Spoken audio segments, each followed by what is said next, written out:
Ay, siyempre. Mga kapuso. Nako, meron tayong Jeprox ngayon, mama. Asan? Ito, bandang nangka lang, oh. Muscle kung muscle. Maya natin papakita yan, oo. Ito na po, pambato ng Catanduanes laban sa pambato ng Bulacan. Sino sa kanila magkakaroon ng pagkakataong humawan sa kampiyon? Tutukan yan dito sa Tanghalan ng Kampiyon.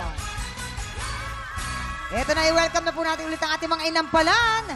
Our guest judge, singer, songwriter at lead vocalist po ng The Ones, Cutie Carl Guevara. Yun, no? Ayan, no? O, Marcel, oh. Yan ang batang pagoda. Oh, Yeah. pagod. Pagod na pagod. Concert stage performer and Queendom diva, Jessica Villarubil. Cebuana. Oh, Cebuana yan, oh. And multi-platinum artist and OPM hitmaker, Renz Verano. Yun. Oh, bokala nyo. At kilalanin na natin ang dalawa nating kalahok.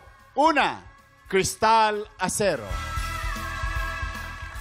At Franz Rojas. Sila ang sasabak sa Unang Bangga! Lima sila magkakapatid, lahat babae, lahat kumukontes. Yes po. Lahat po kami kumukontes. Siguro yung nagpaulan si Lord ng mga talent ng magkanta. Talagang sinalo nyo nung nakabuka ka pa kayong ganyan, no? Namana po namin yun kay mama. Kasi po nung mga dalaga days niya po, kumakanta rin po siya. Jamming po sila nung lolo po namin. And kapag po sumasali kami ng contest, yung mga sinusuot po namin costume, siya din po yung nagtatay. Minsan nga po, pag po meron akong bagong piyesa, syempre po pag may bagong piyesa, may bagong costume. Yung costume po na yun, isang araw niya lang po yung tinatahi ni mama, or isang oras lang po Galing halos. naman ni Mama. Shoutout na si Mama. Ano pangalan ni Mama? Shoutout po kay Mama na sobrang supportive po sa aming magkakapatid. Si Mama Jean po. Hello, Mama. Hi, Mama Jean. Thank you po lagi sa pagsuporta niyo sa aming magkakapatid. Cristal Acero ng Bulacan. Tagalog na Tagalog. Nakita mo, mama? Yes! Talagang Hi, Crystal. Bulacan. No? How are you? Po, okay lang po. Ang cute naman ni Crystal. Parang kanina nung tinitingnan mo sila, tiger look. Tatanungin ko nga mamaya may sa gigil. judge. May tinitingnan niya yung mga judges kanina, tiger look. Talaga bang kasama yun sa practice mo? Yes po, kasama. Kumo-connect ka sa... Kumo-connect. Kumukonek po sa mga judges. Yung connect niya parang, kayo, mga inampalan. Parang ganun eh. Okay, nako. Ayan, Inampalan. tingnan natin. Alright, Crystal, kababayan, mula sa bayan ng matatapang ang Bulacan. Yeah, maraming bayani. Napaka-powerful ng iyong boses. It was a powerful, almost explosive performance. At obvious sa tayo mo pa lang, yung paghawak pa lang ng mic, yung start niya, mamang talaga. Ganon eh. Oo, yung hawak pa lang ng mic, kitang-kita namin sa stance mo, sa kung paano mo dalhin yung sarili mo na confident ka sa ginagawa mo. And sabi nga nila, di baling sobra kaysa kulang. At medyo nandun ako sa medyo may parts lang na parang nasobrahan sa gigil. Dahil nasobrahan sa gigil, may mga notes na over-project na. So, titimplahin mo lang siya. Siyempre, too much also of a certain thing is not good.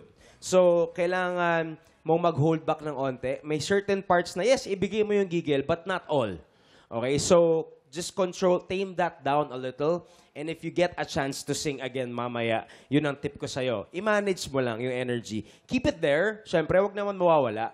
But, part of being an artist is putting taste. Make it tasty, ika nga nila. So, yun ang comment ko. But overall, I enjoyed your performance. Good job sa powerful singing. Pero alam mo, I love the confidence.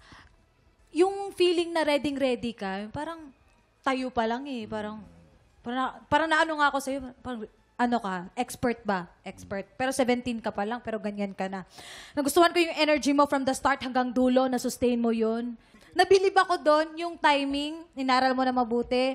I agree with Carl na sa bandang dulo, medyo nasobrahan yung gigil. Kasi minsan pag nasobrahan, medyo nasishaky tayo. Yun lang na part naman. But that was a powerful performance. Congrats. Thank you. Tay, kamusta?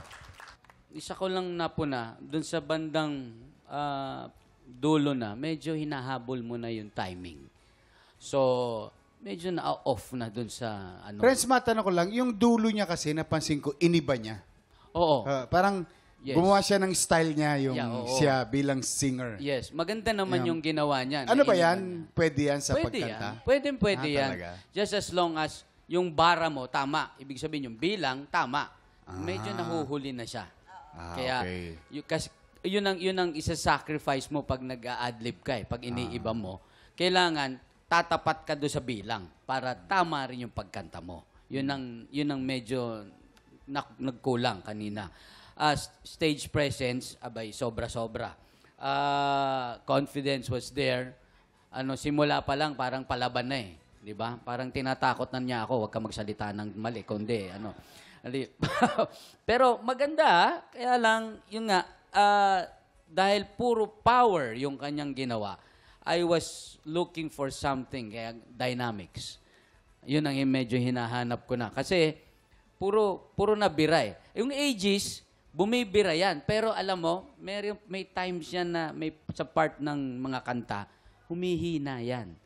Kaya, yun ang sikreto niyan Pwede silang pag bumira sila, talagang todo-todo. Ngayon, pagka kinontrol naman nila, abay, kontrolado. Tama-tama lang. Tama-tama lang. Yun ang sikreto ng ages. Kaya, huli nila ang masa. Ano kaya ang ibibigay ng ating inampalaan? Okay, Crystal, ang ibinigay ko sa iyong stars today ay...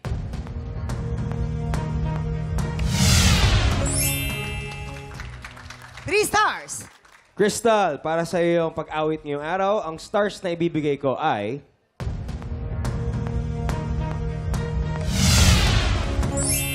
Another 3 stars. Yan, naka-anim na star na. Nako, ibitin muna natin kung ano ang score ni Jessica.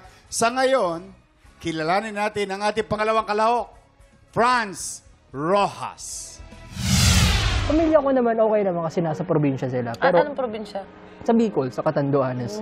Ako kasama ko dito yung brother ko. So parang lumayo naiyak. kayo para sa work Yes, din. for my talent also kasi gusto ko talagang dalhin ko yung talent ko galing probinsya. So, ano ba regular work mo ngayon? Businessman. I'm a businessman. Anong business mo? I'm an international franchise consultant. Ano yun? Nagpapa-franchise ako ng mga gustong magkaroon ng negosyo ng Barbie. Ano pa yung isa sa mga pangarap mo? Ang pangarap ko talaga is maging artista balang araw. Tsaka Ako. maging host and syempre, nandun tayo sa Hot na TV. Tik Tropa, pinanood mo hanggang sa dulo itong video na ito? Abay, very good ka! For more happy time, watch more TikTok Lock videos on our official social media pages and subscribe to GMA Network official YouTube channel.